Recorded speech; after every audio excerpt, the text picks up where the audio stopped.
আন্দোলন করে অবসর, বরখাস্ত, বদলি ও তদন্ত আতঙ্ক চলছে এনবিআরে। ফলে আন্দোলন যেন গলার কাঁটা হয়ে দাঁড়িয়েছে রাজস্ব প্রশাসনের কর্মীদের জন্য। মঙ্গলবারও বরখাস্ত হয়েছেন ৮ কর্মকর্তা। ব্যবসায়ীরা বলছেন, সেবা বন্ধ রেখে আন্দোলন যেমন তারা সমর্থন করেননি, আবার শুদ্ধি অভিযানের নামে যাতে রেষারেষি নতুন করে তৈরি না হয়, সরকারকে সেদিকে সজাগ থাকতে হবে। সাইদ আরমানের রিপোর্ট।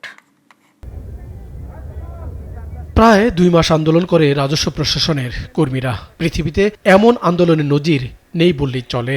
অচল অবস্থার কারণে ব্যাহত হয় শুল্ক কর আদায়। শেষ পর্যন্ত ব্যবসায়ীরা এগিয়ে আসেন সমঝোতা করতে। শেষ হয় আন্দোলন। সরকার সবাইকে ভয় ডরহীন কাজের কথা বললেও বাস্তবে তার প্রতিফলন নেই। ফলে কার্যালয়ে গেলেও কাজকর্মে মন নেই অনেকের। তার সঙ্গে অবসর, বরখাস্ত, বদলি আর তদন্ত যেন আতঙ্কের নাম। ব্যবসায়ীরা বলছেন, কর্মীদের আন্দোলন যেমন ঠিক হয়নি, আবার নতুন করে যাতে সংকট না হয় সেদিকেও নজর দিতে হবে সরকারকে।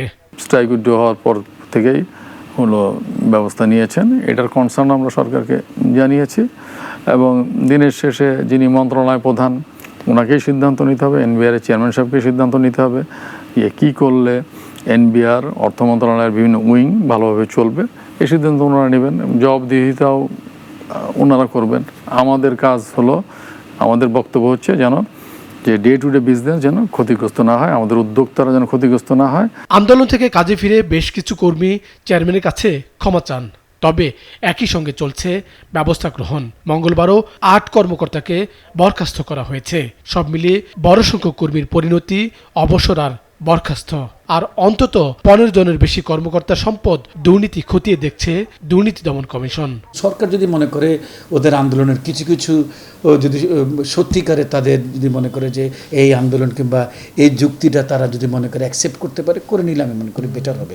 আমরা চাই একটা স্মুথ একটা সরকার এবং স্মুথ অর্থনীতি, যেখানে সবাই মনে করি যে কমফোর্টলি আমরা ব্যবসা করব এবং যারা আছে রাজস্ব আদায় করবেন কিংবা নীতি সহায়তা দিবেন, তারাও যেন আমাদেরকে ফ্রেন্ডলি এই নীতি সহায়তা দিতে পারেন কিংবা রাজস্ব আদায় করতে পারেন। কেবলই শুরু হলো নতুন অর্থ বছর।